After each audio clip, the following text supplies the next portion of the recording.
It was 1886, and the high desert wind had teeth. It scraped across the alkali flats of Dry Willow Bluff, whining through the barbs of the new wire fences. The late afternoon sun was low, bleeding red into the dust, making the air thick and crimson. The wind picked up the loose topsoil, spinning it into small, angry devils that danced and died against the fence posts of the Larkspur Ranch. The land was vast, empty, and unforgiving. Cade Larkspur knew the sound of that wind better than any human voice. He was a man past 30, weathered by that same sun and scoured by that same wind. His face was a map of dry creeks, his eyes the color of the pale, washed-out sky. He moved with the slow, deliberate economy of a man who lives alone, testing the tension of a wire strand he had just spliced. His horses, a small band of tough mustangs, watched him from the corral, their coats coated in the day's fine red powder. He saw the shape by the lowest strand of the fence, near the dry wash. It was not a shape that belonged. It was not a coyote, nor a tumbled weed. He squinted, his hand resting, by habit, on the walnut grip of the pistol at his hip. He walked toward it, his boots making almost no sound in the soft dirt. It was a woman. She was collapsed, not sleeping. She was lying half on her side, tangled in the bottom wire, her dress torn to gray rags. The dust was caked onto her, matting her dark hair and filling the folds of her clothing. But it was her feet that held his gaze. They were ruined. Her shoes were gone, and her feet were a raw, blistered mess of dried blood and alkali burns. He knelt. He touched her shoulder, expecting no response, but she flinched, a violent, animalistic shudder. Her eyes flew open. They were gray, wide, and consumed by a terror so profound it left no room for anything else. She was a cornered antelope, exhausted past the point of running, but still bracing for the teeth. She tried to scramble backward, to pull herself away, but her limbs would not obey. A sound tore from her throat, a dry crackle, like sandpaper on wood. "Water," she whispered. It was barely a breath. Cade said nothing. He stood, walked back to his horse tied to the corral, and unhooked his canteen. He walked back to her. He did not rush. He knelt again and uncapped it, holding it to her cracked lips. She drank, choked, and drank again, her hand coming up to clutch his wrist with a desperate, surprising strength. He let her drink until she pushed the canteen away, coughing, the water tracing clean paths through the grime on her chin. "My name," she managed, her voice raw, "is June Ellery." Cade Larkspur looked at her, then at the sun, which was now touching the jagged line of the western mesas. The air was already turning cold. Leaving her here was a death sentence. Asking her to walk was an impossibility. He did not ask permission. He put the canteen away, then slid one arm beneath her back and the other under her knees. He lifted her. She weighed almost nothing, a bundle of rags and brittle bones. She stiffened in his arms, her body rigid with fear, but she was too weak to fight. He began the slow walk toward the cabin, a dark, solid shape against the fading light. His boots kicked up small puffs of red dust. As he passed the wooden gatepost that marked the boundary of his immediate property, he felt a tremor run through her. He looked down. Her eyes were squeezed shut, as if expecting a blow. His voice, when it came, was rough from disuse, a gravelly rasp that seemed pulled from the dry earth itself. "Now that you are past this fence, nobody gets to touch you." It was not a word of comfort. It was a statement of fact. His law. The cabin door scraped open on a leather hinge, complaining against the intrusion. The inside was dark, smelling of pine logs, old leather, and the faint, cold scent of wood smoke. It was the smell of solitude. He carried her inside and gently laid her, not on his narrow cot, but on the thick braided rug before the cold stone hearth. He moved with purpose, lighting the kerosene lamp on the table. The wick caught, and a warm, yellow light pushed back the immediate shadows, making the corners of the room leap into deeper darkness. The cabin was one room, obsessively clean, obsessively organized. A rifle hung over the mantel. Saddles were curing on stands in the corner. It was a place where one man lived, and the silence was used to the beat of one heart. Now, there were two. The quiet felt different, charged and waiting. June watched him through slitted eyes as he moved to the cast-iron stove. He did not look at her. He stoked the embers from his morning fire, added kindling, and soon a small, hungry fire crackled inside. He filled a kettle from a bucket and set it on the stove. Then he brought a tin basin, a rag, and a small wooden box to her side. He knelt beside her. "Your feet," he said, his voice flat. It was not a question. She flinched when he reached for her, but she did not pull away. He lifted one foot and placed it gently in the empty basin. She hissed, a sharp intake of breath as the air hit the raw skin. The blisters were not just blisters. They were open wounds, layered with dirt. He waited for the kettle to warm, then poured a small amount of water into the basin, testing it with his fingers before adding more. He began to clean her feet. His hands were scarred, the knuckles split and calloused, the palms as tough as cured leather. But his touch was methodical, impersonal, and surprisingly deft. He soaked the rag and worked the grit and blood away, his movements economical, wasting nothing. June's hands were clenched into fists in her lap, her jaw tight against the pain. He did it all without looking at her face, granting her the dignity of his focus on the task, not her profound vulnerability. When he was done, he dried her skin with a different cloth. He opened the wooden box. Inside was a dark green salve that smelled sharply of pine resin and comfrey. He applied it liberally over the broken skin, his rough fingers gentle.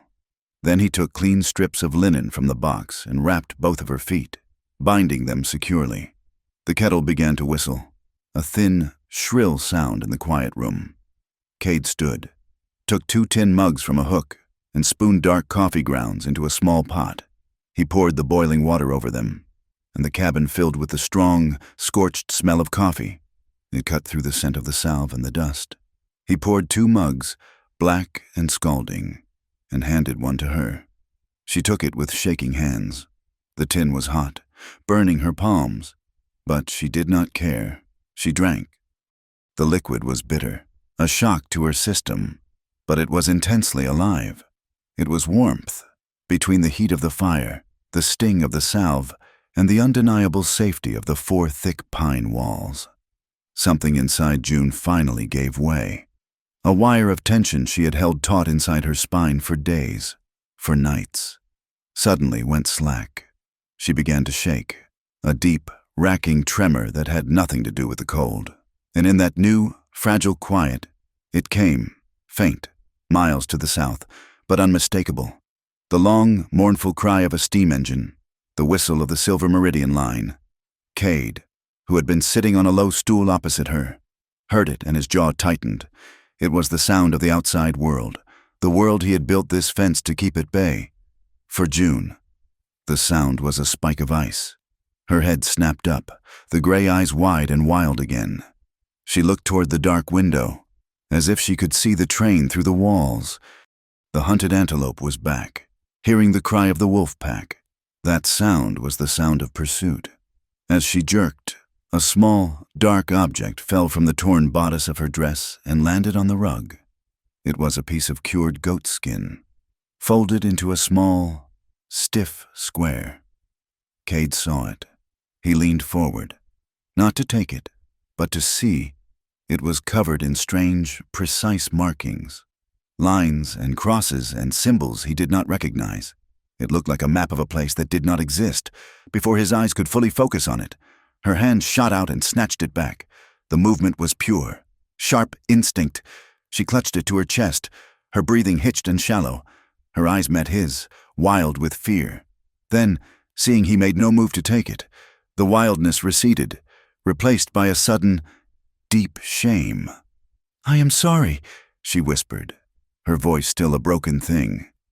"It is all I have. It is the reason I am still alive." Cade Larkspur looked from the tightly clutched goat skin to the terror in her eyes. The silence of his ranch had been broken, not just by a woman, but by the world that was chasing her. The fever was a small, dry heat behind her eyes. It was a product of the infected wounds on her feet and the 4 nights of running, a burning ember of exhaustion that the coffee could not quench. June sat on the rug, her back against the rough pine wall, the tin mug held in a 2-handed grip. The goatskin map was tucked back inside her bodice, a stiff, secret warmth against her skin. Cade watched her. He sat on his stool, the lamp painting one side of his face in yellow light and leaving the other in a shadow as deep as a canyon. He did not press her. He did not ask questions. He simply waited, his stillness a vacuum that demanded to be filled.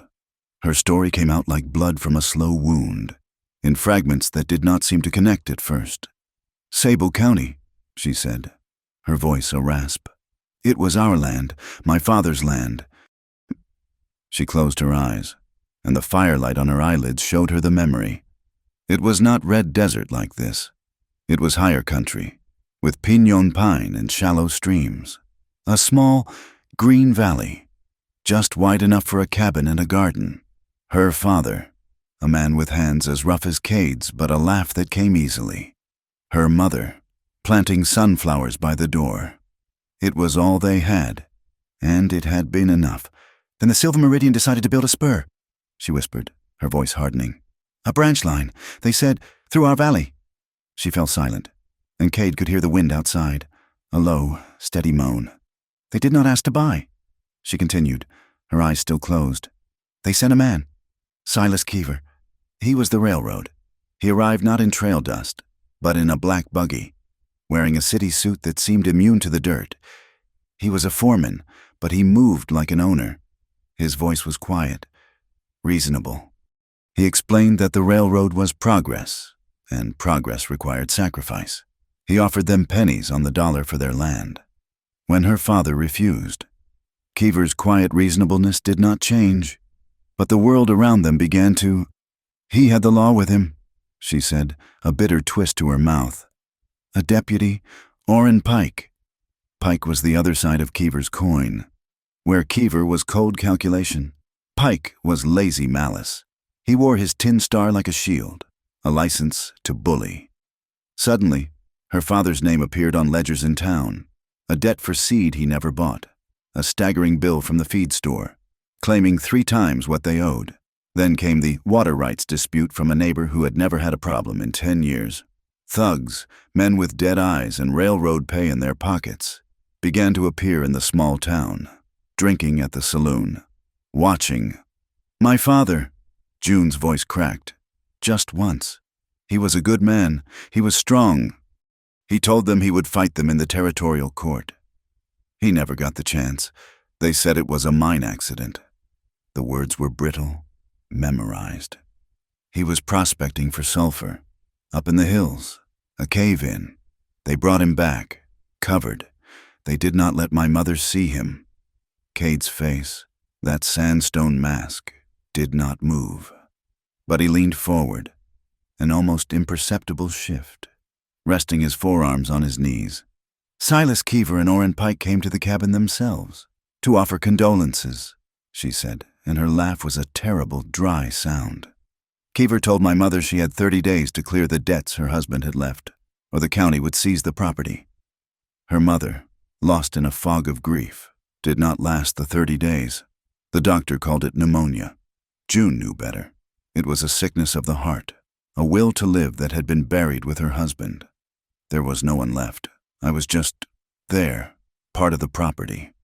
Pike said I would have to work off my family's debt to the railroad. He took me to the survey camp, as a servant. The memory was sharp now, vivid and rancid. The camp was a city of canvas tents, smelling of unwashed men, stale whiskey, and axle grease. She was the camp drudge, washing their clothes in lye, scrubbing their greasy plates, invisible and silent. The men looked through her, or worse, at her. But Keever, he was the one she feared. He liked to watch her work, his eyes assessing her like he assessed a line of track, as if she were just another piece of equipment to be used and discarded.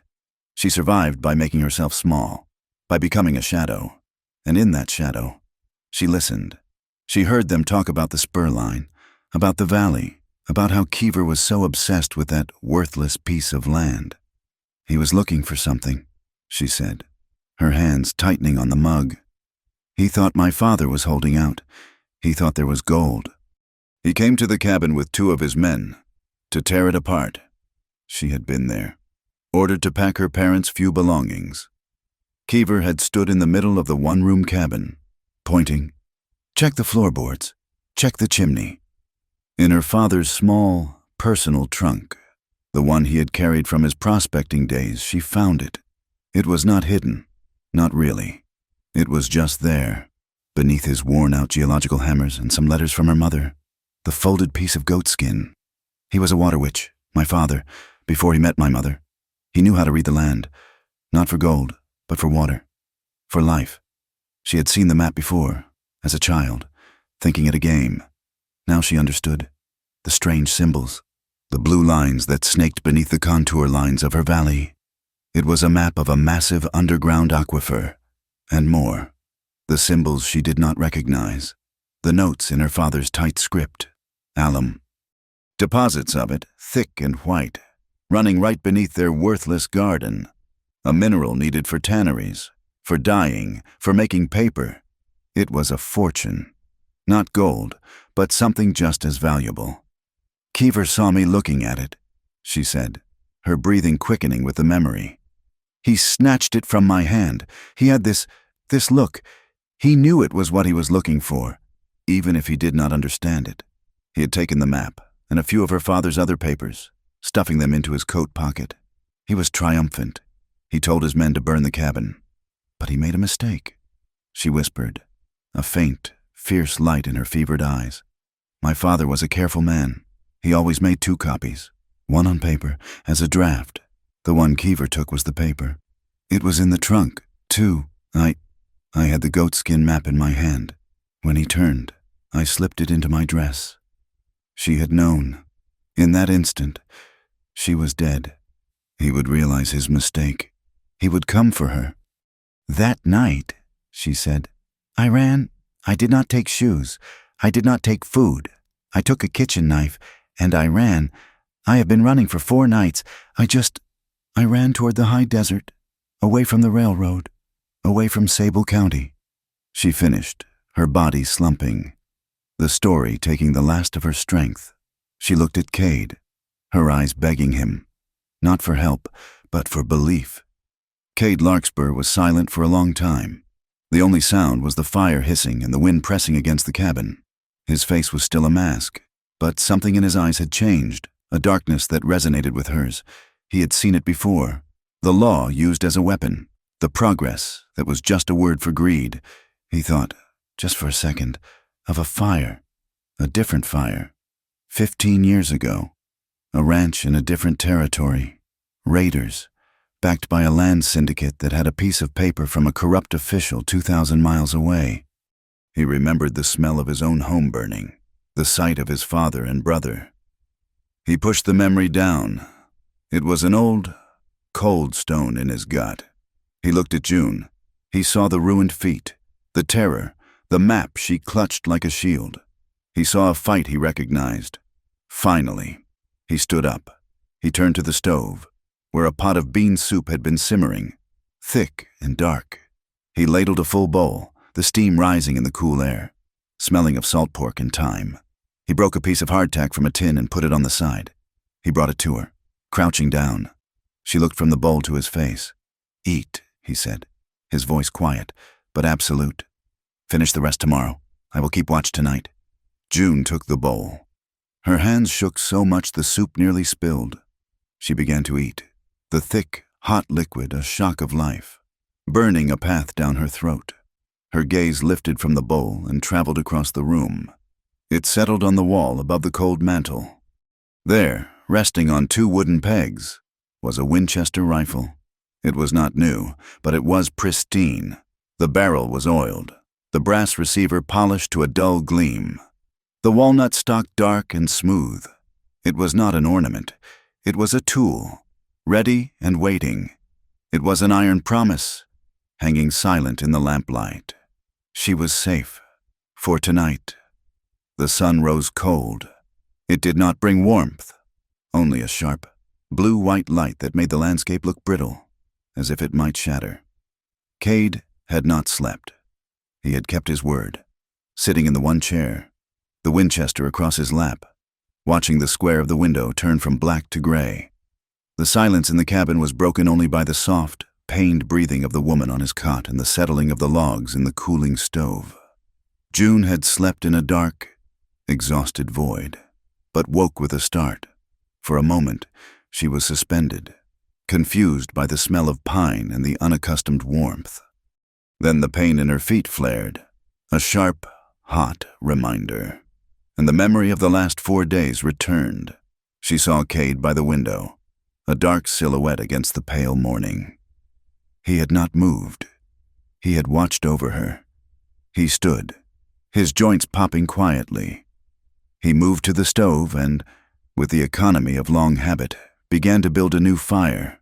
The small sounds, the scrape of the shovel, the crackle of kindling were a comfort. It was when he stepped outside into the sharp, new air, bucket in hand to fetch water from the well, that he saw it.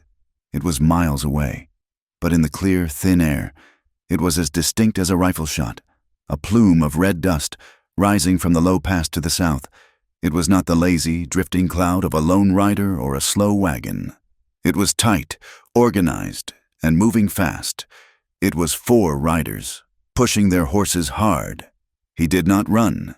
Cade Larkspur did not seem to possess the instinct for hurried movement, but he moved with a sudden, terrible efficiency. He left the bucket by the well. He walked back inside the cabin, his boots striking the porch boards with 2 hard, flat sounds. June saw his face. The stillness of the night was gone, replaced by a mask of cold, hard stone. "They are here," he said. It was not a question. She scrambled to sit up, her heart a cold fist in her chest. "Stay on the cot," he ordered, his voice low. "Stay away from the window." He took the Winchester from its pegs, his hand moving over the stock with a familiarity that was almost tender. He checked the load, levering a fresh cartridge into the chamber. The metallic shuck-click was the loudest sound in the room. He went to the door, standing not in front of it, or even to the side, but in the shadow of the jamb, shielded by the thick log wall, his body invisible from the yard. He waited. June pulled the rough blanket up to her chin, her eyes fixed on his back. The terror was back, icy and sharp, but it was mixed with something else, a sickening, paralyzing guilt. The sound of the horses grew, a drumming of hoofbeats that vibrated in the floorboards. They stopped just outside the fence. There was a brief murmur of voices, then the squeak of the gate. 4 men dismounted and walked into his yard. Their spurs chimed, a small, arrogant sound. Heavy footsteps crossed the dirt yard. They stopped on the porch. Thud, thud, thud. The knock was not made with a fist. It was the hard, dead sound of a pistol butt striking the wood. "Larkspur." The voice was loud, oily, with a false cheerfulness. "We know you are in there. Open this door. Official business." Cade did not move, did not speak. Thud, thud, thud. This time harder, an impatient command. "Larkspur, I am Deputy Orrin Pike, and I demand you open this door in the name of the law." Cade slowly reached out his left hand and lifted the bar. He pulled the door open. Just 6 inches, a narrow slice of the bright, cold morning. He remained hidden behind the solid wood. Orrin Pike was standing there, his bulk blocking the light. He was a big man, soft in the middle, his face flushed with easy authority. His deputy's star was pinned crookedly to a dirty vest, and a smear of tobacco juice stained his lip. He smiled, a wide, confident expression that did not touch his small, piggish eyes. Behind him, on the steps, stood 3 other men, hard-faced and still, their hands resting on their hips, near their holsters. "Well now," Pike chuckled, "you are a hard man to wake. We are looking for a thief, Larkspur, a runaway girl. Stole some valuable company papers from the Silver Meridian Survey Camp." Cade's voice was as cold and flat as the alkali plain. "You are a long way from Sable County. Pike, your star does not shine here." Pike's smile tightened. His eyes moved from the crack in the door. Scanning the porch, he saw it. A small, wadded-up piece of linen, stained dark with salve and dried blood. It was one of the scraps Kate had used to clean June's feet, tossed aside in the dark.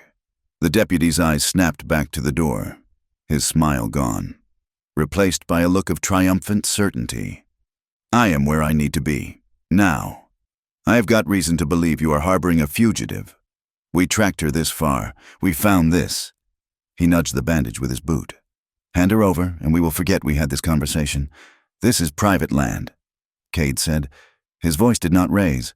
It was a low, steady rumble. You and your men are trespassing. You have no warrant? You have no authority? Get off my property. Pike laughed. A short, ugly sound. A warrant? You want a warrant? He reached into his coat pocket and pulled out a folded piece of paper. Here is your warrant. He did not hand it to Cade. He threw it. The paper hit the door and fluttered to the porch floor. Signed by Judge Ferris himself.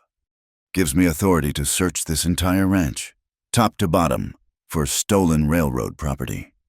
Cade looked down at the paper. He saw the signature. He knew Judge Ferris. He also knew Ferris's signature. This was a clumsy, childish scrawl. The county seal was just a blurred ink blot. It was a joke. Slowly, his left hand emerged from behind the door.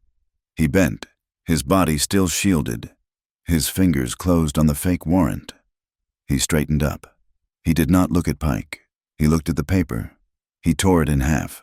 Then he tore it in half again. He stepped back, letting the door swing open another foot, and dropped the torn pieces into the cold ash bucket by the hearth. The silence that followed was absolute. Pike's face went from flushed red to a pale, mottled white. The three men behind him straightened, their hands moving from their hips to their pistol grips. From the window, June watched, her knuckles pressed to her mouth.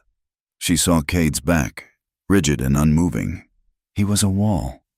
She was terrified, but a strange, fierce pride swelled in her chest. He was not yielding. You should not have done that, rancher, Pike hissed. One of the gunmen, a young man with a nervous, eager face, stepped forward. He thinks he is tough. Boss, he needs a lesson. The horses in the corral sensed it, the sudden spike of adrenaline. They began to shift and whinny, their hooves stamping the hard-packed dirt. The eager gunman drew his pistol. It was a blur of motion. He aimed, not at the door, but at the door frame, inches from where Cade's head would be. He fired. The explosion was deafening. It ripped the cold morning air. Wood splinters flew as the bullet buried itself in the log, sending a stinging puff of bark dust into the cabin. June screamed. A short, stifled sound. The gunman grinned. Smoke curling from his pistol.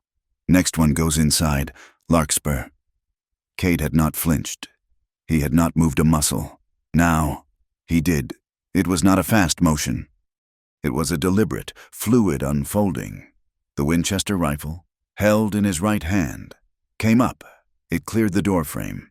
The rifle's report was a deep, chest-thudding crack that was infinitely heavier than the pistol shot. The grinning gunman's hat did not just get hit. It evaporated from his head. It spun backward into the yard. A perfect, clean hole drilled through the brim, so close to the crown it had likely parted his hair. The gunman froze. His grin vanished, replaced by a slack-jawed, bone-white look of shock. He slowly raised a shaking hand to his head, feeling for blood, for a wound that was not there. The other two gunmen, who had been halfway through drawing their own weapons, froze. Cade's voice was low, and it carried over the ringing in their ears. The next one goes lower. Pike stared at the hole in the hat, then at the dark, absolute void of the cabin doorway. He was a bully, backed by a railroad, but he was not a fool. He was not being paid to die here, not for a girl and a piece of paper. He had lost, and he knew it.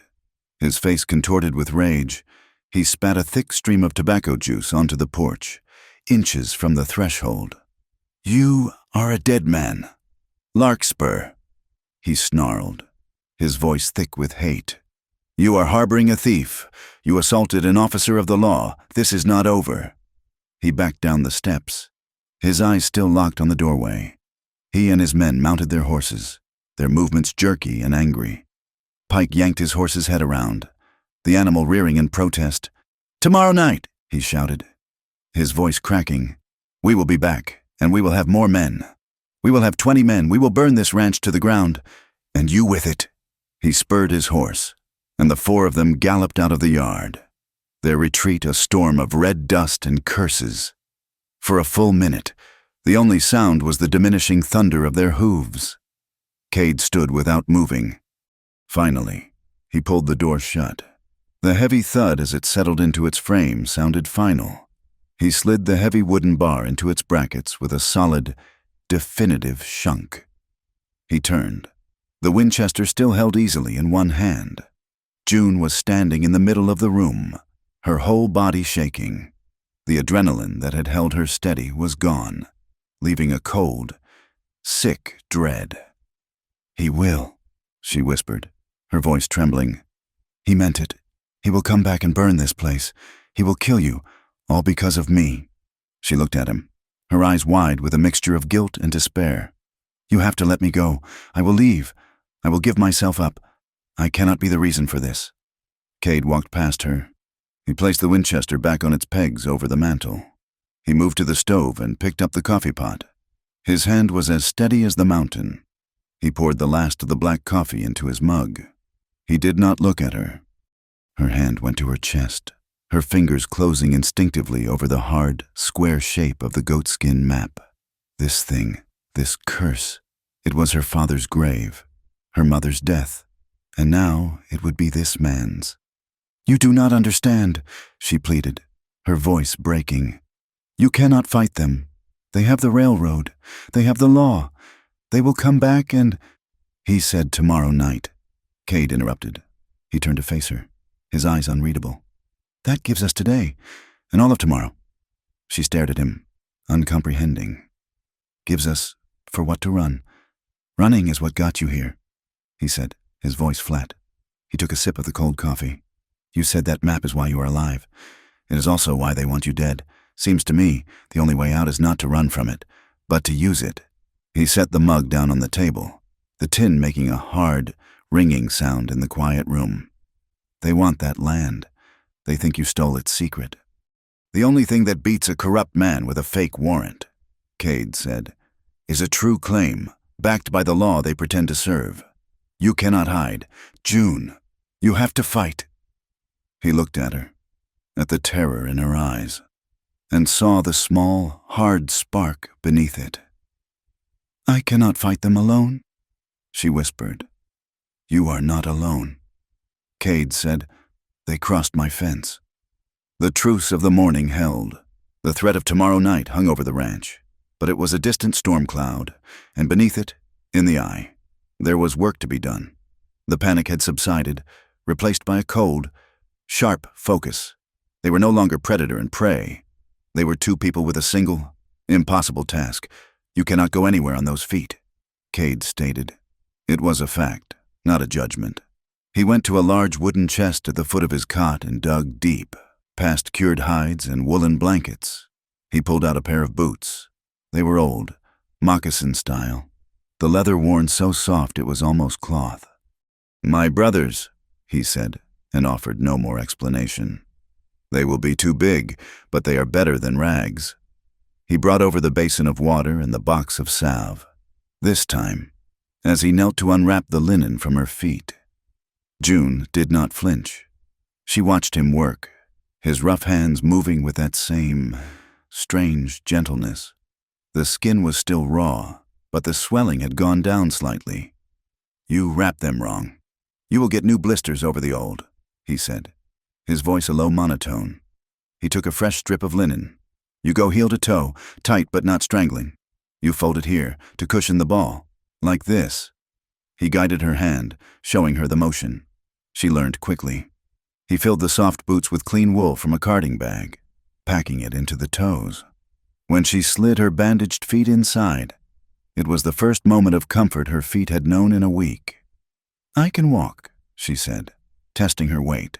It hurt, a dull, deep ache, but it was manageable. "Good," he said.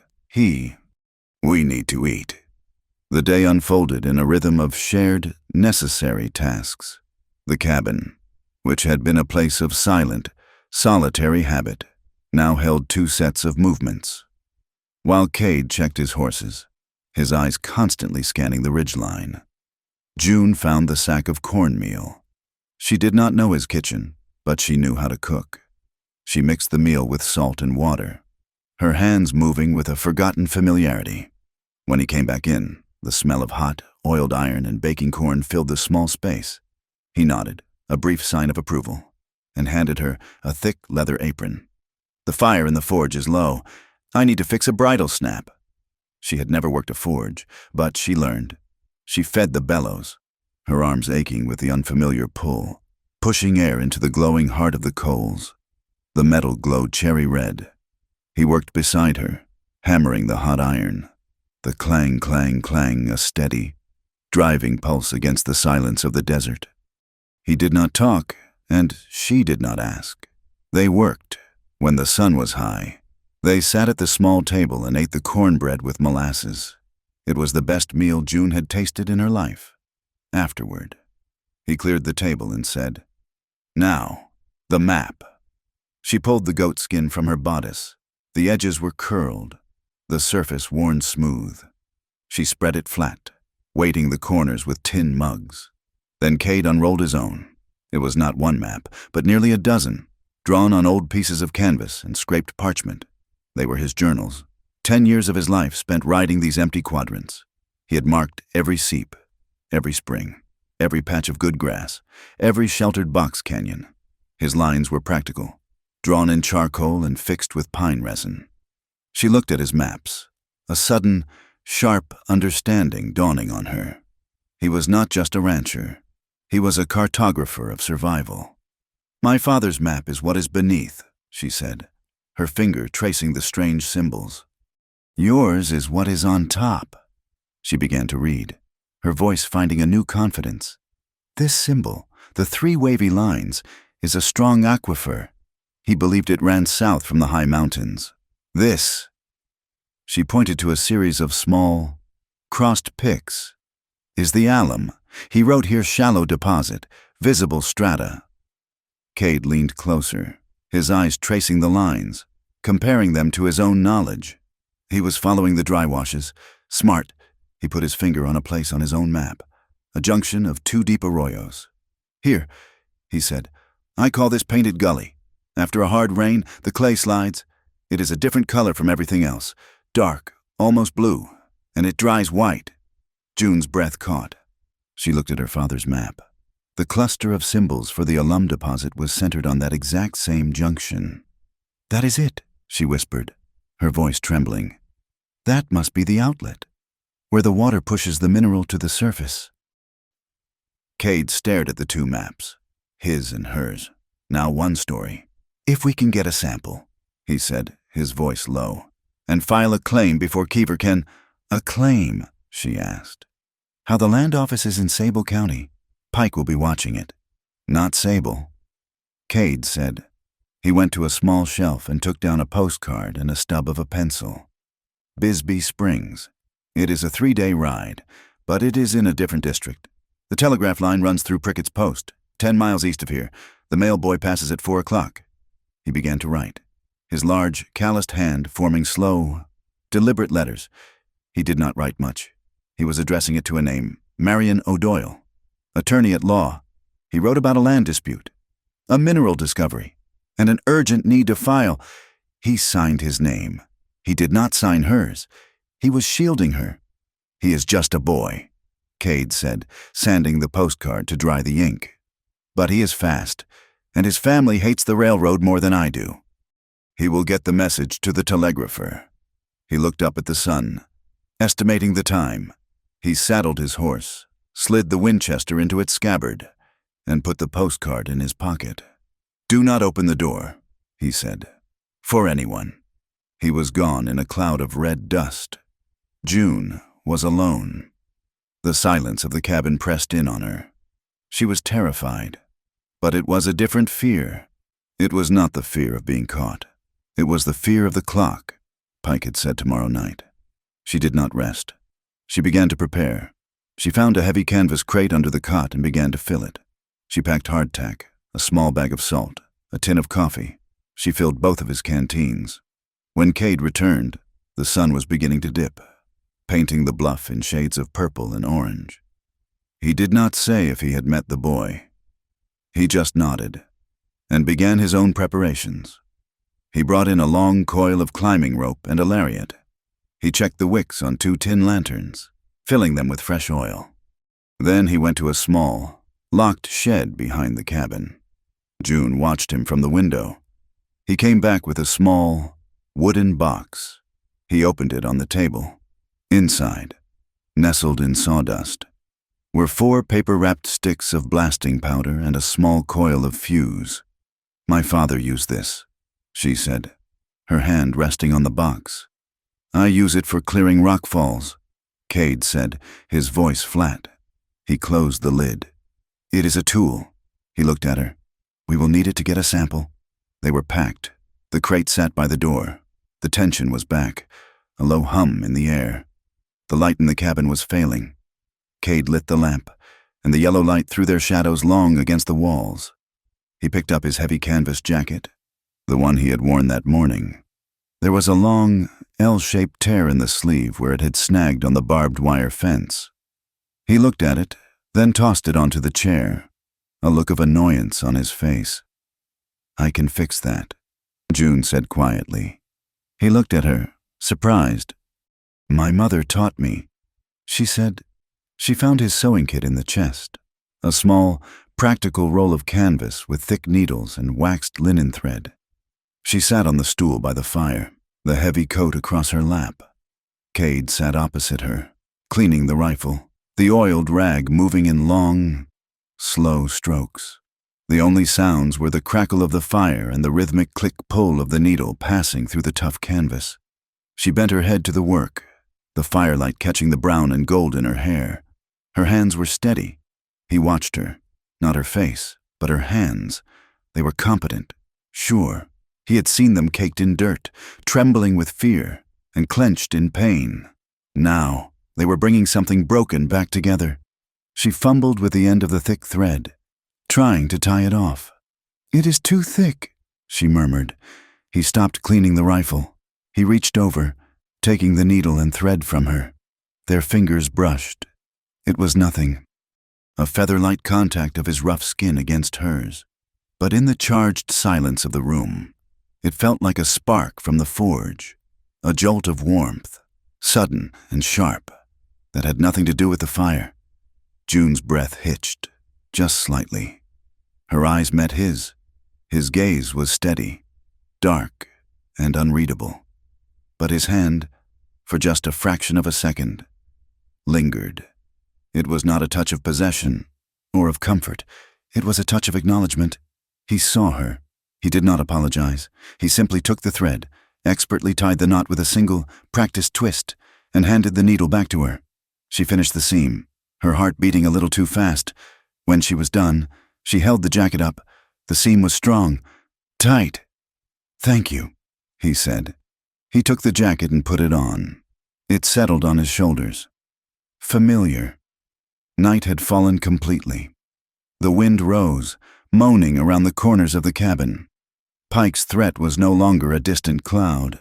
It was here, in the dark. Cade stood and went to the door. "Stay inside," he said.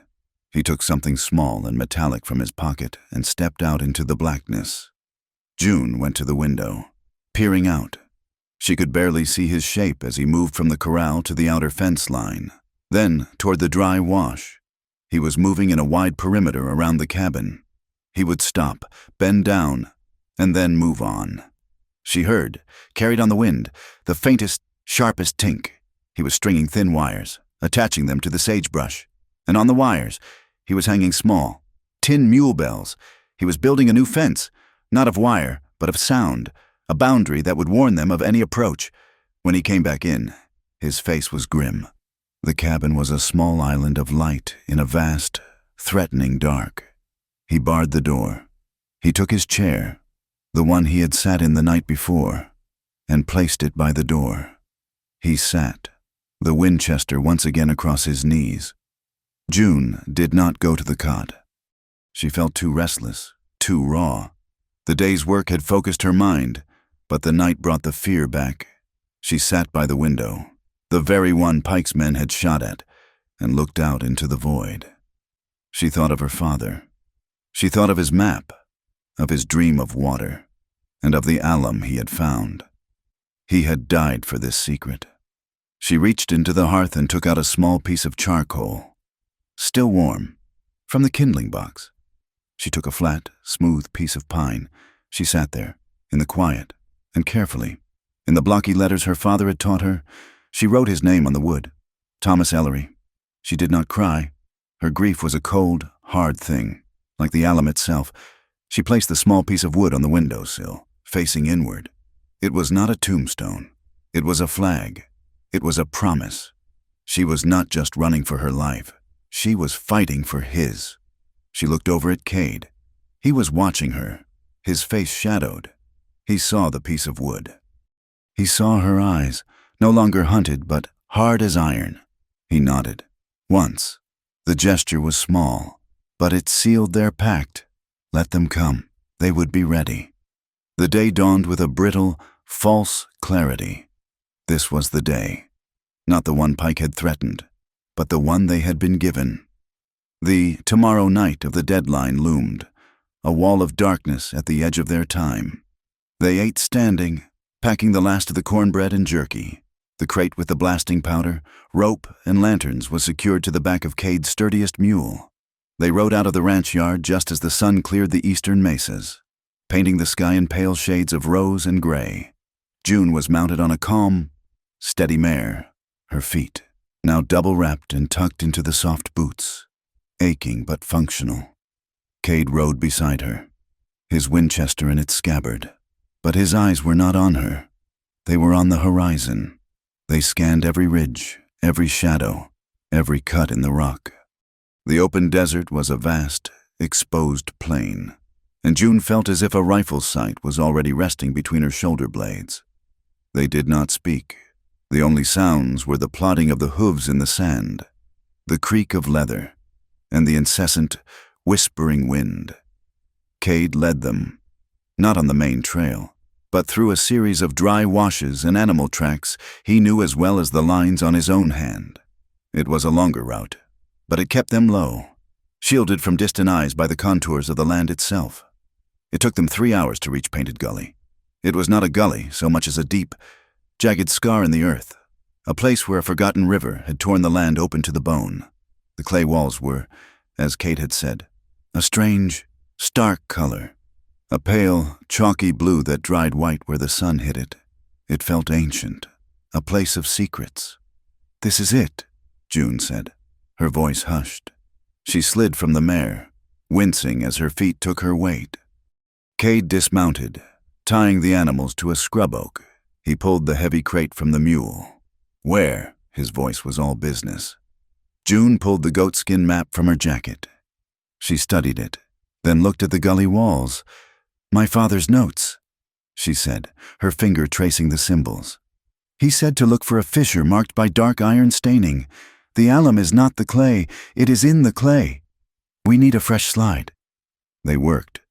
For the first time, June felt like she was not a victim, not a refugee, but her father's daughter. Cade was the muscle and the anchor. He secured a rope to a thick boulder, testing the knot with his full weight. He was the one who climbed down into the gully first, his boots finding impossible holds on the sheer wall. "Send the lanterns and the box," he called up, his voice echoing strangely. She lowered the tools, then followed him, her body clumsy and stiff compared to his fluid grace. The bottom of the gully was cool, shielded from the sun, and the air smelled of damp stone and minerals. "Here," she said, pointing. A dark, rusty stain bled down the blue clay, like an old wound. "The blast has to go here, just enough to loosen the surface, to show the strata." Cade examined the rock. "It is stable," he said, more to himself than to her. He took a hand drill and a hammer from the crate. For the next hour, the sharp clink, clink, clink of steel on stone was the only sound. He drilled 2 holes, precise and deep. He packed them carefully with the blasting powder, his movements economical and sure. He laid the fuses, trimming them with his knife. "Get out," he said. "Get behind the rockfall. Up top." She climbed the rope, her hands raw, her arms shaking. She huddled behind the boulders where the horses were tied. Cade followed, his face grim. He lit the fuses, the small flames sputtering in the cool air. And then he ran, vaulting over the rocks to join her. They waited. The silence stretched. The explosion was not a boom. It was a deep, dull thump that seemed to come from inside the earth itself. A puff of white dust rose from the gully, followed by the dry, sliding sound of falling rock and clay. They waited for the dust to settle, then peered over the edge. A large section of the clay wall had fallen away, revealing a fresh, damp scar. And in it, running in a thick, perfect line, was a seam of white, crystalline mineral. It glittered in the dim light. "Alum," June whispered. Her knees went weak. He was right. A shadow passed over them. June flinched, her head snapping up, her eyes wide with terror, expecting to see Pike on the ridge. It was not Pike. It was a cloud. A thick, dark cloud that had swallowed the sun. The wind, which had been a whisper, now had a cold, wet edge. Another cloud followed, and another, rolling in from the north. A gray, bruised army. "Rain," Cade said, his voice flat. He looked at the sky, not with annoyance, but with calculation. "We have the sample. We need to go." "We cannot go back to the ranch," she said, her voice tight. "They might be watching. If they see us return, they will know we found something." "We are not going back to the ranch," he said. He was already packing the drill and the remaining rope. He took a canvas bag and, climbing halfway down the slide, scooped a large sample of the white crystals and the blue clay, securing it tightly. As he climbed back up, the first drops began to fall. They were not gentle. They were cold as ice, stinging their faces. Within minutes, the drops turned into a steady, driving drizzle, a high desert rain that was less water and more a liquid cold. "There is a line shack," Cade yelled over the rising wind. "A mile from here, on the ridge. We can wait it out." They mounted, pulling their hats low. The world had dissolved into a gray, misty void. The rain plastered June's thin dress to her skin, and she began to shiver. A deep, uncontrollable tremor. He led them up a rocky incline, and just as she felt she could not hold the reins any longer, she saw it. It was barely a structure. 3 low stone walls built against a rock overhang, with a patched roof of tin and sod. It was an old shepherd's hut, a place Cade knew from his long rides. He pulled her from the horse, his hands firm on her waist, and half carried her inside. The hut was tiny, no bigger than a closet, but it was dry. The floor was covered with a thick, dusty layer of old, dry grass. Cade pushed the horses and the mule into the shelter of the overhanging rock and then came inside, pulling a heavy wool blanket from his saddle roll. The rain fell in a solid gray curtain, sealing the small entrance. The world was gone. There was only this small, dark space, the sound of the downpour, and the smell of wet wool and dust. June huddled against the back wall, her teeth chattering, her whole body shaking. The adrenaline from the discovery was gone, leaving only the bone-deep cold. Cade sat beside her. The space was so small their shoulders and knees were pressed together. He did not say anything. He just unfolded the heavy blanket. It was rough, thick, and smelled faintly of wood smoke and horse. He wrapped it around her, his arms going all the way around her, pulling the edges tight. "Better?" he asked, his voice a low rumble in the small space. She could only nod, burying her face in the rough wool, inhaling the scent of him, the scent of the cabin, the scent of safety. They sat in silence for a long time. The only sounds were the drumming of the rain on the sod roof and the drip of water from the overhang. The light was cold and gray. June stared out at the rain, her hands clenched in her lap, trying to stop them from shaking. Cade watched her. He saw her hands, still bruised, clenched so tightly her knuckles were white. He was a man of few words, a man of action, not comfort, but this was a different kind of cold, a different kind of threat. Slowly, deliberately, he reached out and placed his hand over her clasped ones. His hand was large, calloused, and surprisingly warm. It was not a pat, not a caress. It was a simple, solid weight, a presence. It did not ask for anything. It simply offered stillness. June flinched, just slightly, at the unexpected contact, but she did not pull away. The warmth from his palm soaked into her skin, steady and sure. Under the pressure of his hand, her own fingers slowly, involuntarily, uncurled. The last of her strength, the wire she had held taut inside her for a week, gave way.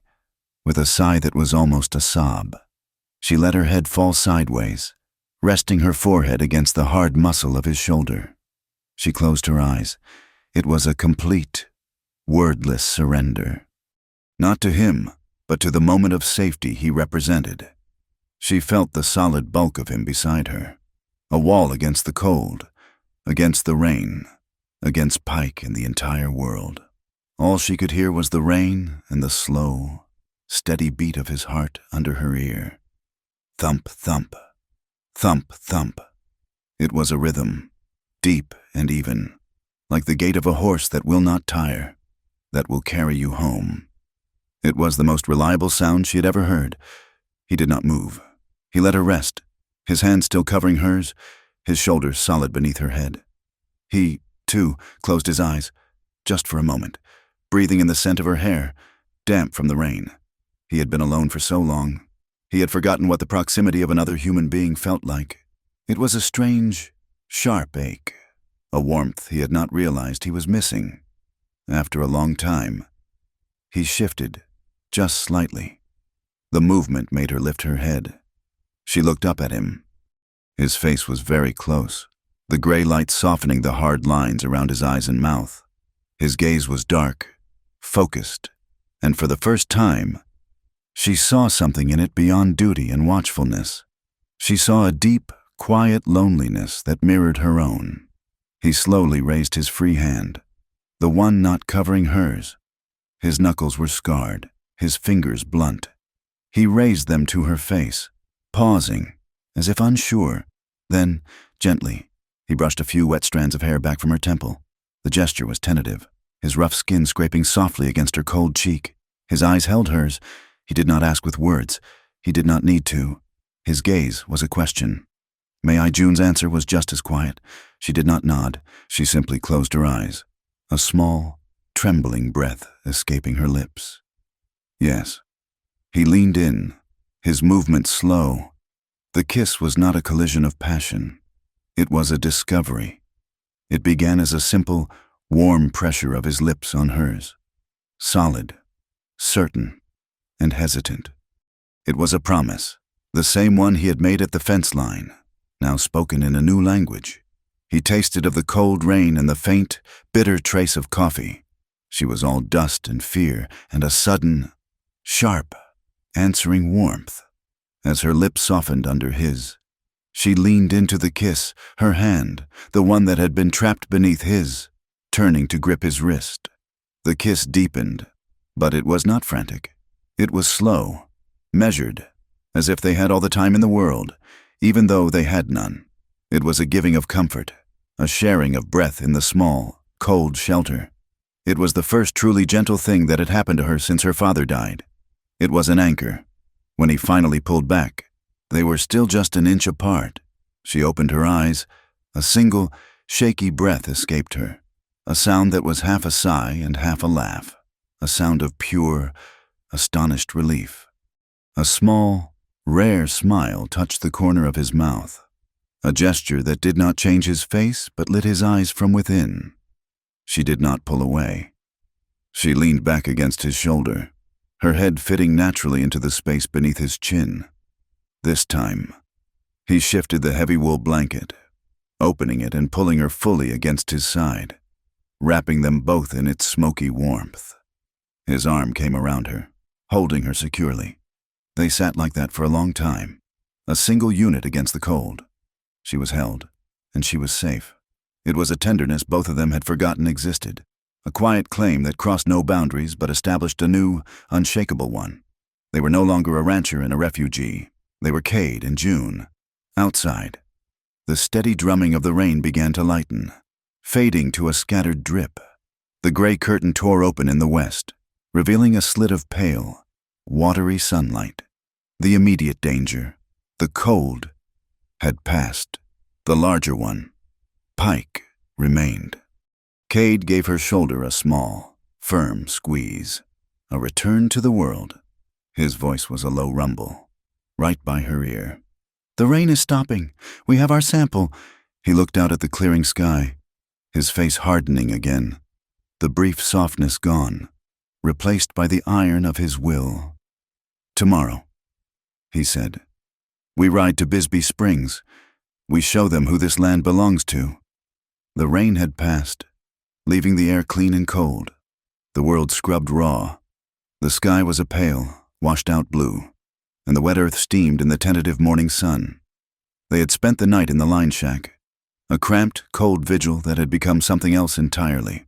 The warmth of their shared blanket, the quiet solidity of his arm around her, and the brief, startling tenderness of their kiss had changed the space between them. It was no longer just an alliance of survival. It was a bond, fragile and unspoken. But the new day brought the old threat. They were a day's ride from Bisbee Springs, and Pike's tomorrow night was now tonight. They had to move, and they still lacked the one thing they needed. "The rain will have softened the gully," Cade said, his voice back to its low, practical rumble as he saddled the horses. The intimacy of the shelter felt 1,000 miles away. "If we are going to get a sample, it has to be now. It will be easier to dig, but it will be harder to climb." "And the tracks," June said, her eyes on the wet ground. "We will leave a clear trail." "So will they," Cade replied, his face grim. "We move fast." They returned to Painted Gully. The explosion from the previous day, a test blast that had been inconclusive, had loosened a scar of rock. The rain had turned the gully floor into a thick, blue-gray mud, and the mineral scent was sharper now, a faint, sour tang in the air. Cade secured the rope to the same boulder, the knot sure and practiced. "I will go down," he said. "I can get the sample faster. You keep watch." "No," June said, her voice firm. Cade turned, surprised. She was holding the goatskin map in one hand and a small mining pick from the crate in the other. "You do not know what it looks like. I do. My father taught me. I have to be the one to find it. You stay on the rope, and you watch." He looked at her for a long moment. He saw the new, hard line of her jaw. This was not the terrified woman he had found at his fence. He nodded. "You have 5 minutes." He fastened one of the small tin lanterns to her belt, the metal cold against her. "Do not light it unless you have to," he said. He looped the rope around her waist, securing it with a bowline. "I will not let you fall." She gripped the rope and backed over the edge, her soft boots searching for holds on the slick, wet clay. The wall was treacherous, crumbling under her weight. The rope bit into her waist, a secure, steady pressure from above. Cade was her anchor. She slipped, her feet sliding, and the rope held, jarring her. She looked up, but he said nothing, just kept the tension perfect. She landed in the mud at the bottom. It was dark, cool, and silent. The walls of the gully rising up to a narrow slit of blue sky. The air was thick with the smell of wet minerals. She fumbled with the lantern, her fingers stiff. She lit the wick, and a small, brave circle of yellow light pushed back the gloom. She moved to the scar in the rock face, holding the lamp high, there, in the damp, freshly exposed clay. She saw it. It was not just a seam. It was a thick, glittering deposit, a foot wide, of white, crystalline powder, alum, pure, rich, and unmistakable. "Cade," she whispered, her voice choked with a sudden, overwhelming emotion. "Cade, it is here." She raised her voice. It is here. It is all here. She began to work frantically, chipping at the deposit with the pick, the small tool thudding into the soft mineral. She stuffed the white chunks into the canvas sample bag, her hands shaking, not with fear, but with a wild, fierce triumph. Her father had been right. It was all real. The gurgle of running water echoed from deeper in the fissure. A sound. She heard Cade's voice from above, low and urgent. "What is that?" "It is just water," she called up, her voice giddy. "There is water back here, too, an underground stream." "No," his voice was sharp, a whip crack of command. "Not water. Hoofbeats. Get ready to come up, now! June!" The triumph vanished, replaced by a spike of icy fear. She heard it then, a distant, rhythmic drumming, coming fast. Keever. It had to be. They had been found. "Pull!" she screamed, stuffing the last of the sample into the bag and securing the drawstring. The rope tightened, and she was lifted, her feet scrambling against the wall as Cade hauled her up, hand over hand. She was halfway up when the first riders appeared on the opposite ridge. 4 of them.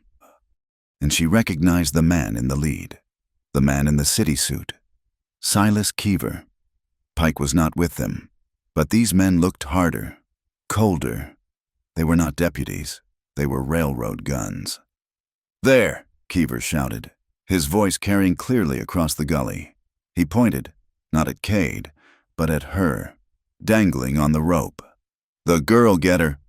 A rifle shot cracked the air. The bullet whined past her head. So close, she felt the heat of it, and shattered on the rock face above her. Cade grunted, pulling faster. "Hold on!" he yelled. June's feet touched the rim. Cade grabbed the front of her shirt, hauling her over the edge and onto the flat rock. He unclipped the lantern from her belt with one hand while pushing her toward the horses with the other. "Get to the mare!" Another shot kicked up dirt where she had landed. The horses were screaming, pulling at their tethers. Cade did not run. He grabbed the second, unlit lantern from the crate. He took the coil of fuse from the box, shoving a short piece into the lantern's oil reservoir. He lit it. "What are you doing?" June cried, untying the mare. "Buying time!" he yelled. He stood, a full target on the ridge, and whirled the lantern around his head like a sling. It was Keever's men who had taught him this, the men who came with fake warrants. One of the gunmen on the far ridge took aim. As his rifle flashed, Cade released the lantern.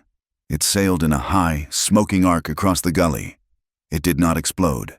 It hit the wet clay wall on the far side, 10 feet below the gunman, and shattered.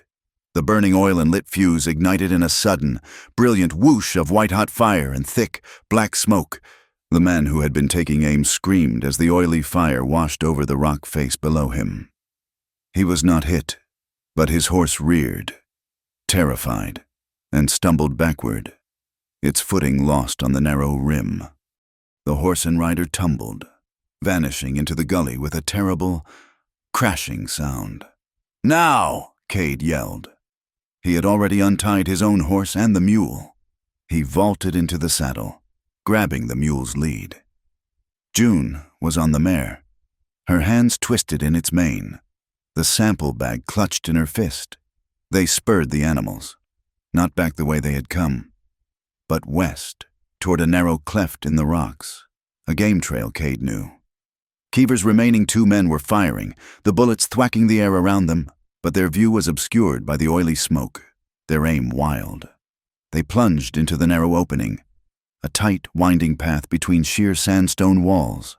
The horses' hooves clattered on the stone. They rode for a mile, the path twisting before it opened out into a shallow creek bed, thick with willow and cottonwood. "Here," Cade panted, pulling his horse to a halt. The animals were winded, their flanks heaving. The sound of pursuit was gone, lost in the maze of rock. "Did we lose them?" June asked, her voice shaking. "For now," Cade said. "They will send riders to the ranch, and they will send riders to Bisbee Springs. They know where we are going." He dismounted, taking the sample bag from her. His hands were steady, but his face was set in a mask of cold fury. "They expect us to ride hard for the land office." He waded into the creek and pulled a woven fish basket from his saddle roll. one he had packed that morning. He placed the heavy canvas bag inside it. Then he waded downstream to a small pool where he had caught trout before and submerged the basket, weighing it down with rocks until it was invisible beneath the running water and the shade of the overhanging bank. "We cannot go to Bisbee," June said, her heart sinking. "We will be riding right into them." "We cannot," Cade agreed. He stood up, wiping his wet hands on his pants. "But our message can—" He looked at her, and she saw the plan forming in his cold, clear eyes. "The boy," she whispered. "The postcard. Marion O'Doyle," Cade said. "She is a fighter. She will have gotten the telegram by now. She will be expecting a challenge. But she needs the proof. She needs the sample." He looked back toward the gully, then at the sun. "Keever will be watching the main road to Bisbee. He thinks he is a wolf, and we are the sheep, but he is a railroad man. He thinks in straight lines." He turned back to her, a grim, rare smile touching his lips. "We are not going to Bisbee Springs. We are going to the telegraph station at Prickett's Post, and we are going to invite the lawyer to come to us." The Sable County Records Office was not built for a war. It was a narrow, claustrophobic room, smelling of brittle, aging paper, the faint, sour scent of binding glue, and the unwashed wool of too many men packed into too small a space. The air was thick with dust motes that swam in the single, grimy shaft of light from a high window. Silas Keever had made sure the room was full.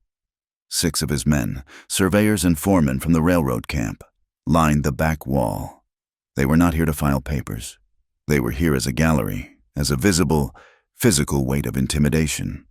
Deputy Orrin Pike was at the counter, his hip cocked against it, his wide body radiating a lazy, confident menace. His thumb was hooked in his gun belt, his star pinned prominently on his vest. He was smiling, a wet, brown-toothed expression. As he watched the county clerk, a small, bird-like man named Abernathy, was sweating. His spectacles kept sliding down his nose as he examined the document Keever had spread before him. "It is all in order, Mr. Abernathy," Keever said, his voice a smooth, reasonable baritone. He was the picture of civic progress, dressed in a dark, clean suit, his hands immaculate. A simple deed of relinquishment. The Ellery property, along with all attendant mineral and water rights, was forfeit against a series of outstanding debts, all of which are now held by the Silver Meridian Railroad. It just needs your final stamp. Abernathy licked his lips, his eyes darting from the paper to the men lining the wall, and then to the polished tin star on Pike's chest. "Yes, Mr. Keever. It appears to be standard, a standard filing." "Then stamp it," Pike said, his voice a low, cheerful growl. "We have got a railroad to build." The small bell over the front door jangled, a sharp, piercing sound that cut through the heavy silence. Every man in the room turned. The wall of railroad men shifted, their hands instinctively moving to their belts. They parted, creating a narrow lane. 3 people stepped into the room. Cade Larkspur entered first. He was a piece of the high desert brought indoors, his eyes the color of the pale sky, his face weathered and unreadable. He did not look at Keever's men. He did not look at Keever.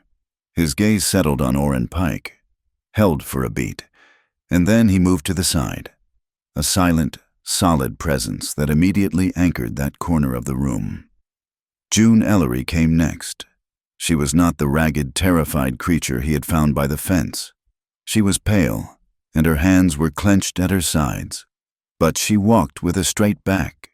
She had braided her hair, and she wore a simple, clean dress Cade's neighbor's wife had provided them in Prickett's Post. She was holding a heavy canvas sample bag. Last, the woman who had brought them here stepped forward. She was the one who had answered Cade's telegram, meeting them at the telegraph station with a grim face and a sharp, calculating eye.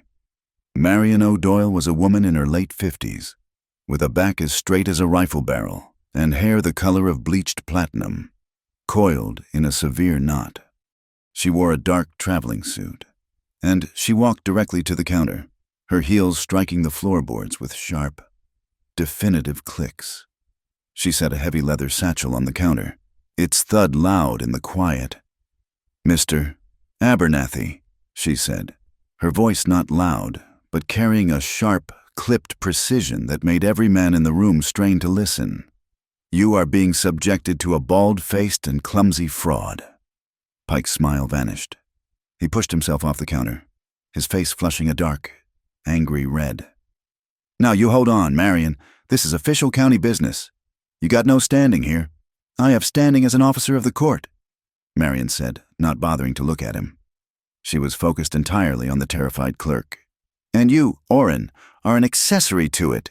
Mr. Abernathy, the document you are holding is a forgery, and Mr. Keever knows it." "This is an outrage," Keever snapped, his smoothness gone, replaced by a cold, sharp anger. "That is a legal deed, madam, notarized and filed." "It is worthless paper," Marion replied, her voice cutting.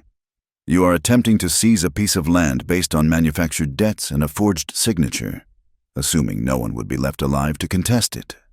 She looked at June, then back at the clerk. "But you are too late. The land's value has been misidentified. I am here on behalf of my client, Miss June Ellery, to file a discovery claim under the Federal Mining Act of 1872. The silence in the room was absolute. Abernathy's jaw dropped. "A mining claim on the Ellery patch, that is worthless clay." "That," Marion said, "is where you are profoundly mistaken. The law is explicit. Mr. Abernathy, the rights to all valuable mineral deposits belong not to the landowner, but to the discoverer. My client is the discoverer." "She is a thief," Keever burst out, his face losing its color. "She stole company survey maps." "She stole nothing," June said. Her voice was low, and it shook, but it did not break. She stepped forward, past Marion, and untied the canvas bag, with a heavy, wet thud. She dumped the contents onto the counter, a pile of blue-gray clay and glittering, crystalline white chunks. Abernathy recoiled, as if from a snake. "Good Lord, what is that?"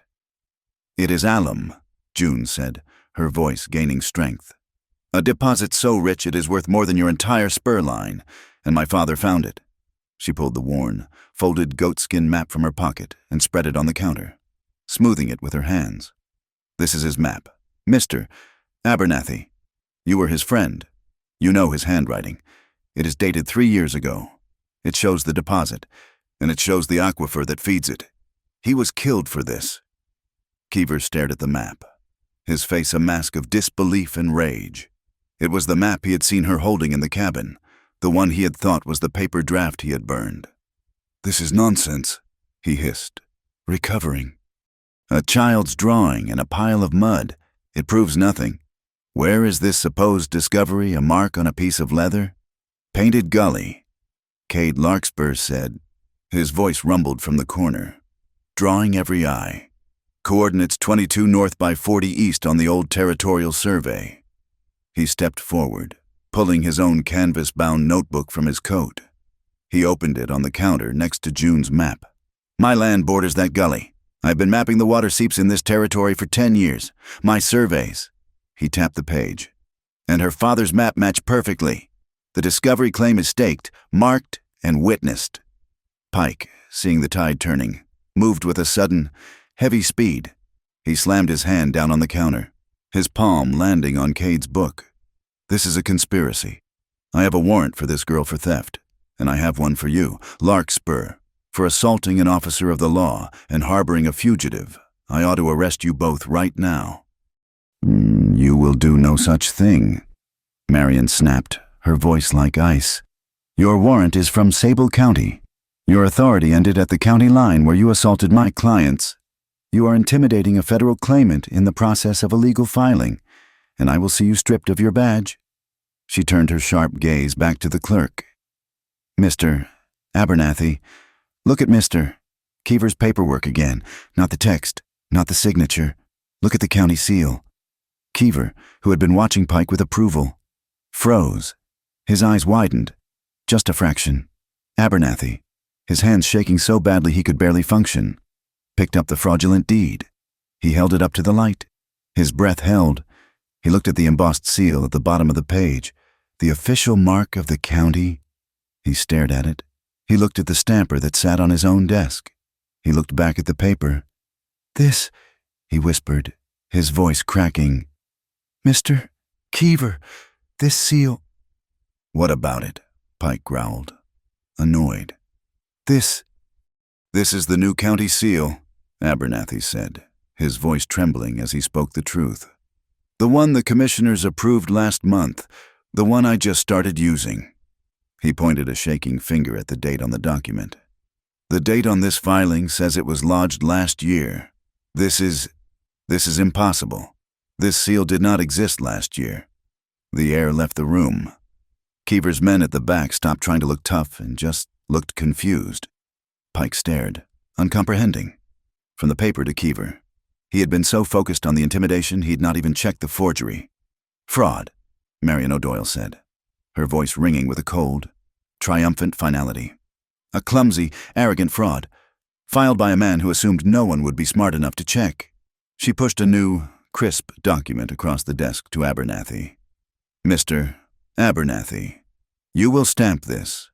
It is a temporary injunction barring all activity on the Ellery property, and it is a notice of claim. It registers the Ellery and Larkspur mineral rights, pending confirmation and assay from the State Territorial Court. You will file it, and you will give me a certified copy. Now." Abernathy, looking at the fraudulent paper in his hand, his face pale with the understanding of what he had almost done, found a strength he never knew he possessed. He grabbed his heavy stamper, inked it, and slammed it down on Marion's document with a crash that echoed in the small room. "Whump! Filed," he said, his voice shaking. "Filed and recorded, as of this morning." Silas Keever's face was a terrible sight. The civilized mask was gone, burned away. He was livid, his skin a mottled purple, his fists clenched. He looked at June, his eyes black with a hatred that was no longer about business, but deeply, violently personal. He turned that gaze on Cade, who met it without expression, his hand resting calmly on his belt, near his pistol. Keever did not speak. He turned, shoved one of his own men out of the way, and stormed to the door. He yanked it open, the bell jangling wildly, but paused on the threshold. He looked back, his voice a low, venomous hiss that was worse than any shout. "This is not over. The land is not big enough for greed and love all at once." He jerked his head at his men, a silent, vicious command. They filed out after him, their boots heavy and sullen. Through the window, June saw them. They were not leaving. They were gathering in the street, a dark, angry cluster. The tension in the room did not leave with them. It just changed, from a legal fight to a physical one. Marion O'Doyle calmly folded her certified copy, her hands steady. She placed it in her leather satchel and snapped it shut. She looked at Cade, her face all business. "That was the easy part," she said, her voice low and urgent. "He has lost the law. He will use the other kind now. His men are still in the street. They will be waiting for you." She looked at June. "They will be waiting for you. Get out of town," she whispered to Cade. "Use the back alley. I am going straight to the telegraph office. I will have this injunction wired to the state capitol and a request for a UK marshal on the wire before he even knows what hit him. But you have to be gone. He cannot get his hands on you or that sample." Cade nodded once.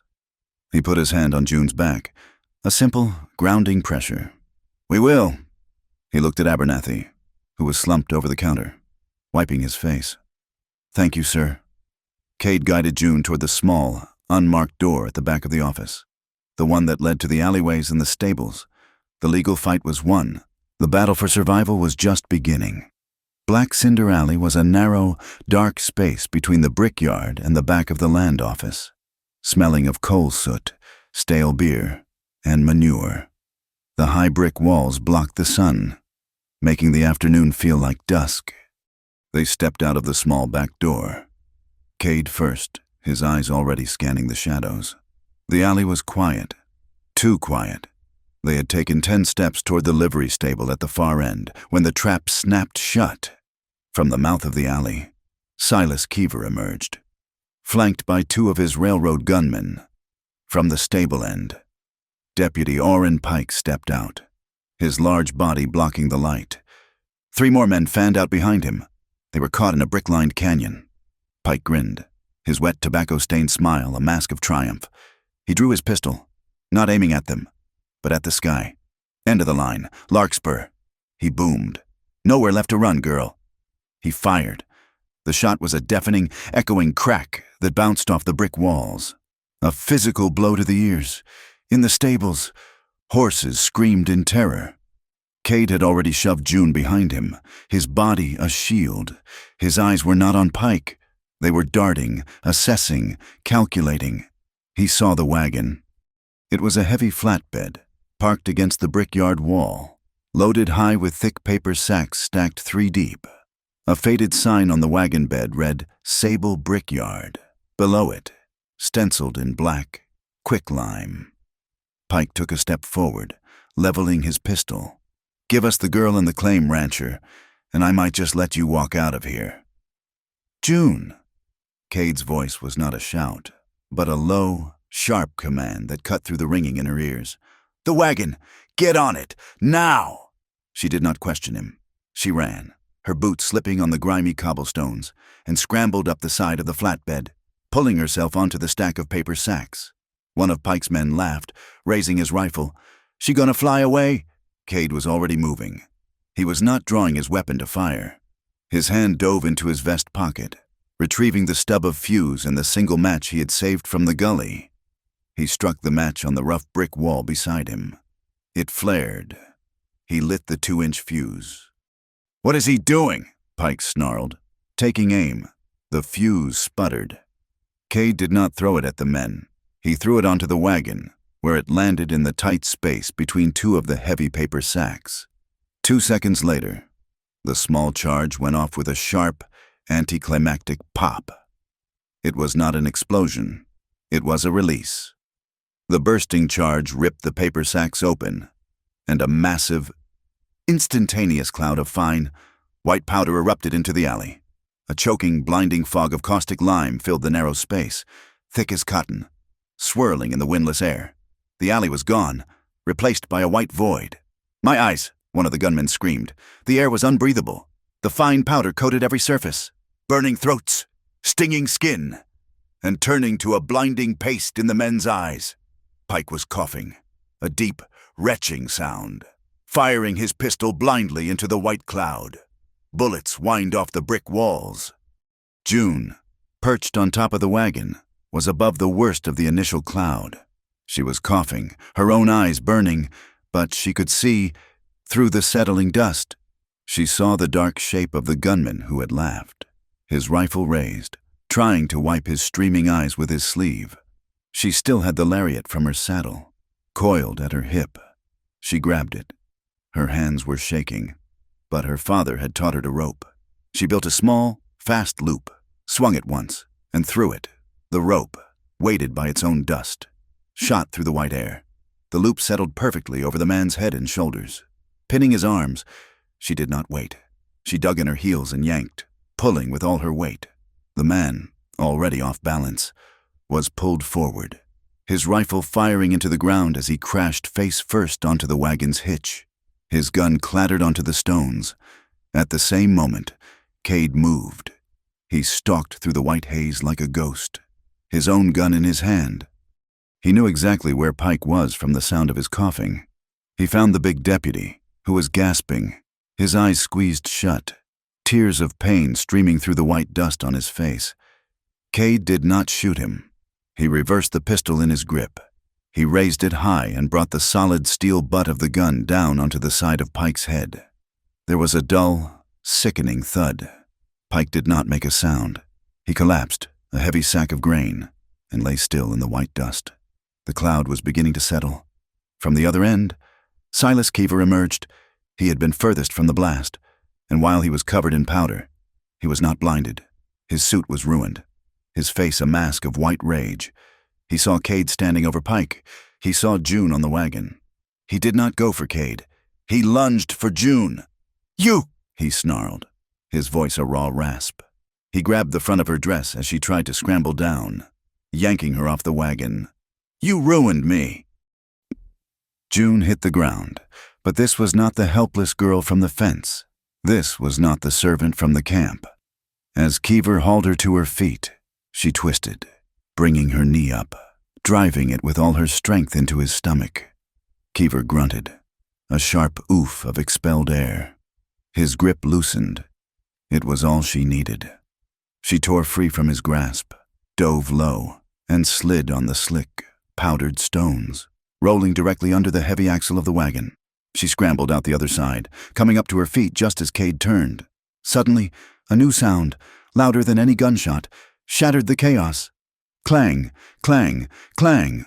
The deep, booming toll of the church bell, one street over. It was not a Sunday call. It was the fire alarm. It was the call for the town watch. Shouts erupted from both ends of the alley. "What is going on in there?" "It is the watch, throw down your weapons." The remaining gunmen, half-blind and terrified, dropped their pistols and raised their hands. From the livery end, 3 armed townsmen ran in, led by the blacksmith, their lanterns held high. Right behind them, her face like granite, was Marion O'Doyle. She had not gone to the telegraph office. She had gone to the church.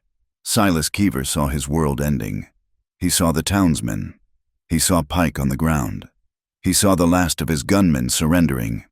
He spun, his face a mask of panic, and bolted, running back the way he had come, toward the main street. He burst out of the alley's mouth, but he did not get 5 feet. He ran directly into a solid, silent wall of men. They were not the town watch. They were his own railroad crew. 20 of them, their faces grim, their clothes stained with sweat and dirt. They had been in the saloon, waiting on the wages Keever had withheld for a month. When they heard the gunshot and the alarm bell, their foreman, a big man with arms like wagon axles, stood directly in Keever's path. He did not move. He just looked at the panicked, lime-covered boss. "Going somewhere, Mr. Keever?" the foreman asked, his voice cold. The crew did not have guns. They did not need them. They just stood there, forming a half-circle, blocking his escape. They were the men he had cheated, and they were the truth he could not run from. Back in the alley, the blacksmith was hauling a groaning Orrin Pike to his feet, binding his wrists with a leather thong. Pike was done. Mr. Abernathy, the clerk, had emerged from the back door, pale but resolute. He pointed a shaking finger at Keever, who was now being held by 2 of the townsmen. "That man," Abernathy announced, his voice carrying in the sudden quiet, "is Silas Keever. I charge him with conspiracy to commit fraud, extortion, and the falsifying of county records." A crowd was gathering, drawn by the bell and the shouting. The murmur began, a low, angry buzz. The railroad boss, a forgery, the Ellery girl, alive, the phantom debts. The tide of public opinion, which Keever had controlled for so long, turned like a flash flood. Cade's hand, covered in the white dust, found June's back. It was a solid, warm, grounding pressure. He did not speak. He just guided her, pushing her gently through the crowd, which parted for them. They walked past the blacksmith dragging the cuffed deputy. They walked past the silent, defeated railroad workers surrounding their boss. They walked out of the alley and into the street, where the lanterns of the town were glowing in the twilight. They had passed through the fire. They had survived, but it was not finished. The ride back to Larkspur Ranch was long, cutting across a different, safer country than the one they had fled. They had retrieved the sample from the creek bed, the bag heavy and damp, a tangible weight of their victory. They had bypassed Sable County entirely, guided by Cade's unshakable knowledge of the land, moving under a sky so vast and clear it seemed to crackle with starlight. The stars were not pinpricks. They were a deluge of light, a cold, silver dust scattered across a bolt of black velvet. The silence of the high desert pressed in, a welcome, healing balm after the close, violent noise of the town. It was well past midnight when they saw the dark line of Cade's fence, The mule bells he had strung, his perimeter of sound, were silent.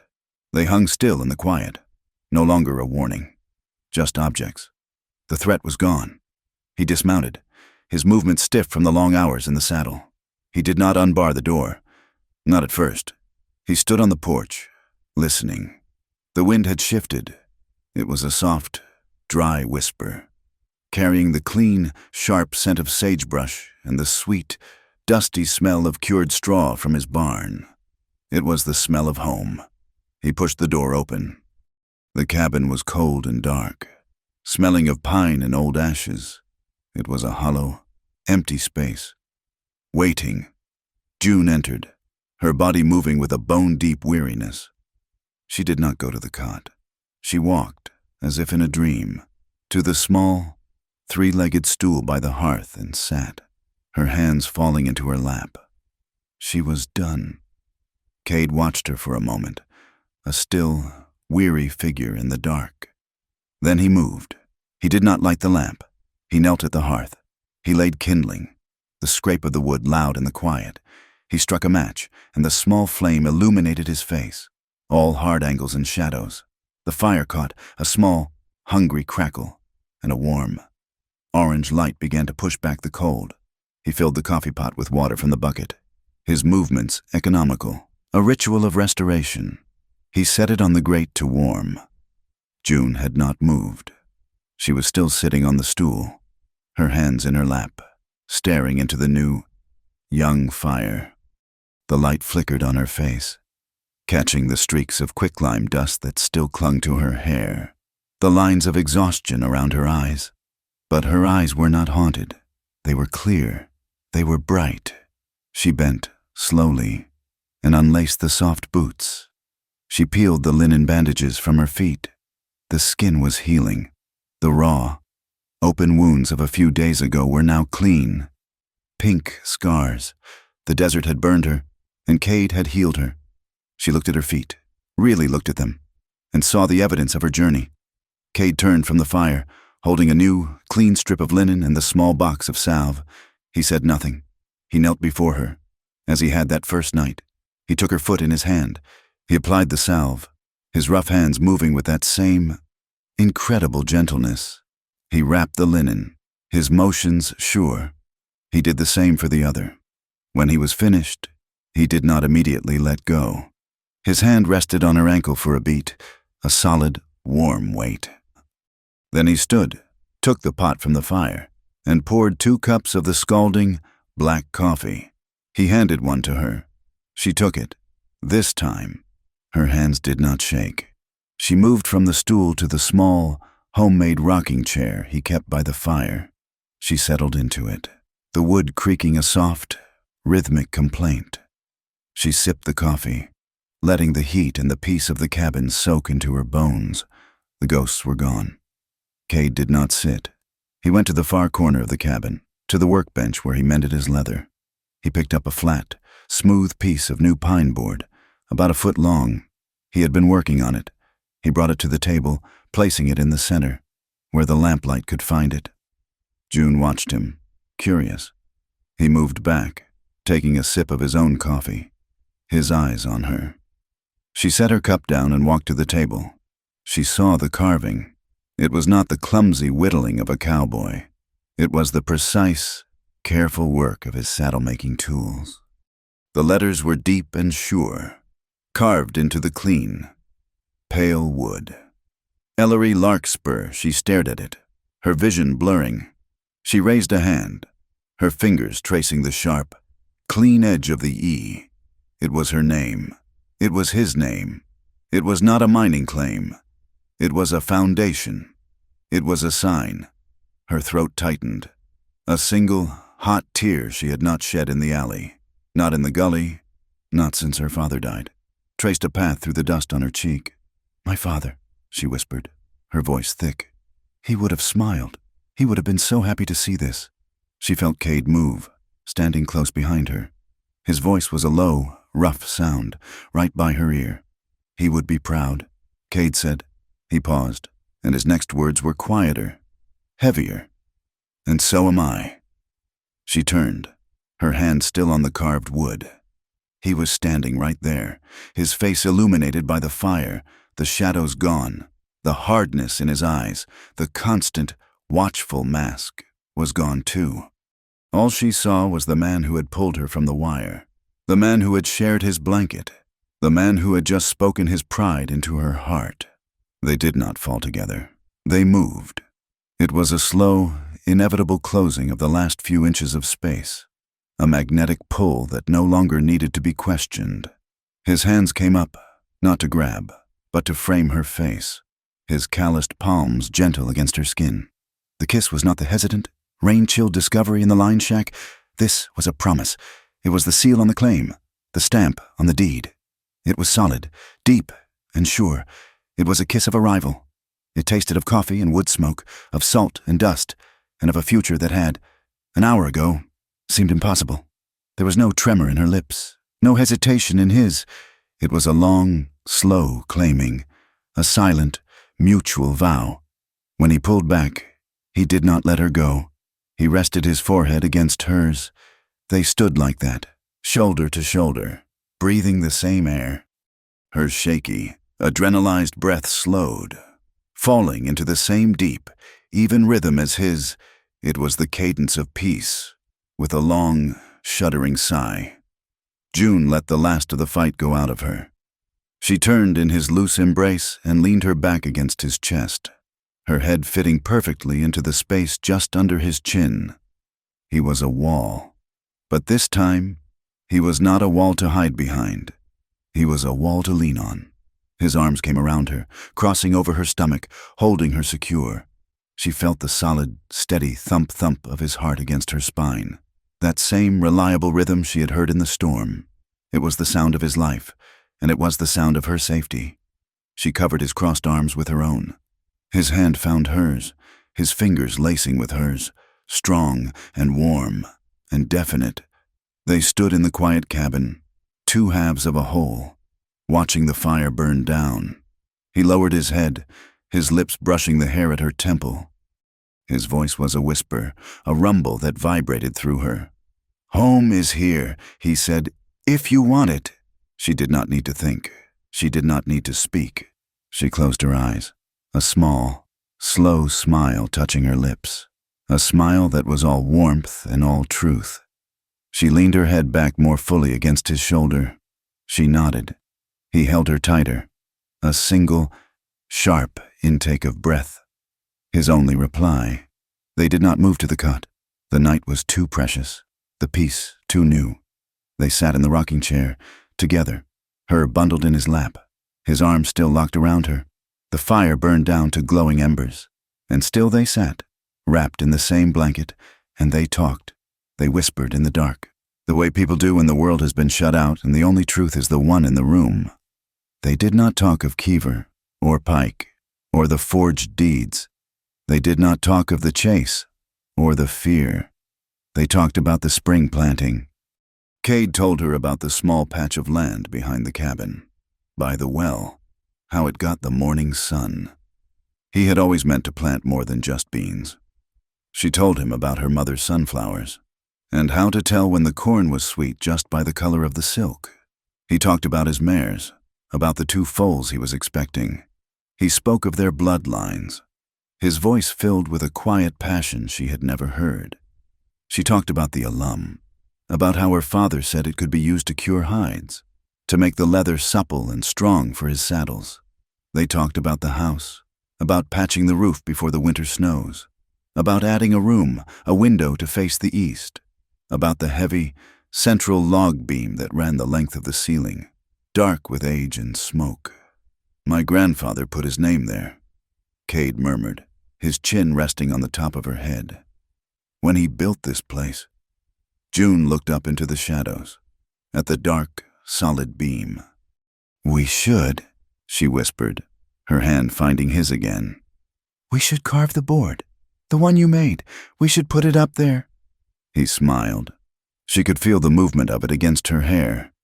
"In the morning," he said. It was not an ending. It was not a final word. It was the first page, of the first chapter, of a new shared life. The wheels of state justice turned slower than a freight wagon in deep mud, but Marion O'Doyle had greased them with the fires of telegraphy and pure, cold rage. The news came 3 weeks after the fight in Black Cinder Alley, not by a dusty rider, but in Marion's own rented buggy. She pulled up to Larkspur Ranch, a place that no longer felt haunted by solitude, and handed Cade a sheaf of papers bound in ribbon. The territorial court, acting with unusual speed, had confirmed the assay. The deposit was one of the richest strikes of alum in the district. The claim filed under Ellery Larkspur was now permanent, ironclad, and protected by federal marshals.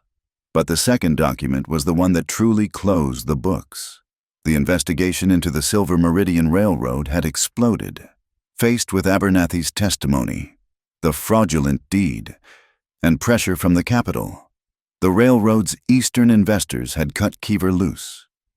He was arrested, not by a local, but by a U.S. Marshal, taken in irons to face federal charges of mail fraud, conspiracy, and extortion.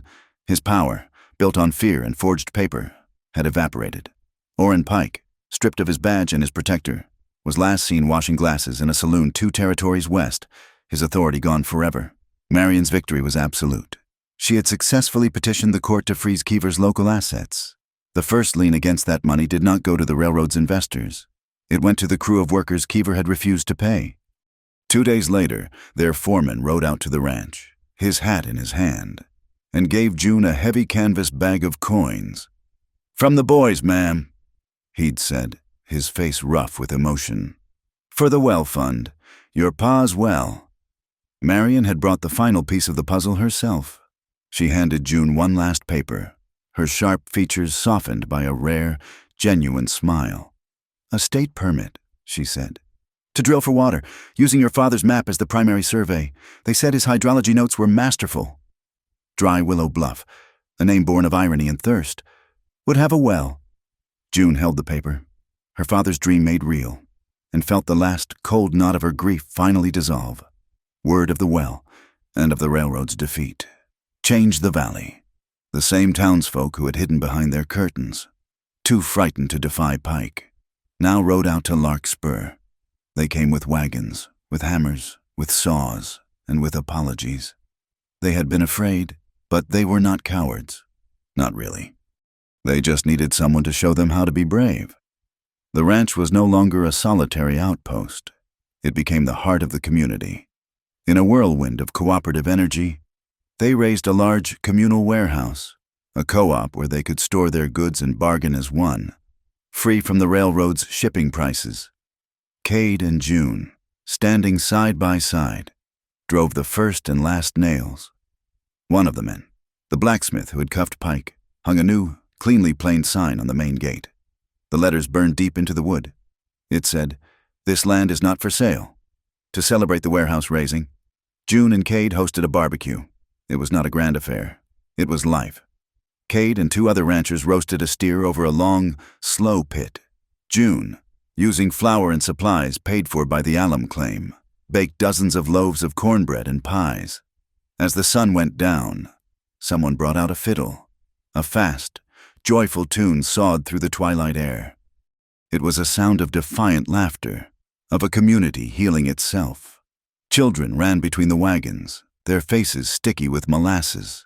The ranchers and their wives, who had been isolated by fear, were now dancing in the dust. June moved through the crowd, refilling cups, her name spoken with a new, deep respect. She was no longer the runaway. She was June Ellery, of Ellery Larkspur. Cade stood by the porch, watching her. He was not the hermit of the high desert, not the lone rider. He was a man surrounded by neighbors, the quiet, solid center of a life he had never known he was missing. The last of the wagons rolled away under a full, white moon. Their occupants calling out farewells, the fiddle music faded, replaced by the soft, steady hum of the desert night. June stood on the porch, wiping her hands on her apron, her body humming with a deep, satisfied weariness. The ranch was quiet again, the fire pit smoldering. Cade stepped up behind her. He did not speak. He just stood there for a moment, looking at her in the silver moonlight. He bent, sliding one strong arm beneath her back, the other under her knees. He lifted her, just as he had done at the fence line. She gasped, a small, surprised laugh, and her arms instinctively went around his neck. "Kate, what are you doing? My feet are fine now." "I know," he rumbled, his voice low. He carried her across the threshold, not into a dark, cold cabin, but into their home, warm and smelling of bread and coffee. He did not carry her to the cot. He set her down gently in the center of the room, by the table. He looked up at the heavy, central ceiling beam, the one his grandfather had carved his name into so many decades ago. He picked up the smooth pine board from the table, the one that read Ellery Larkspur. "It is missing something," he said. He took his sharpest, finest carving knife from his leather-working bench. He stood on the heavy oak chair, and June held the kerosene lamp high, the light flooding the rafters. He did not nail the board up. He began to carve, slowly and deliberately, right into the main beam itself.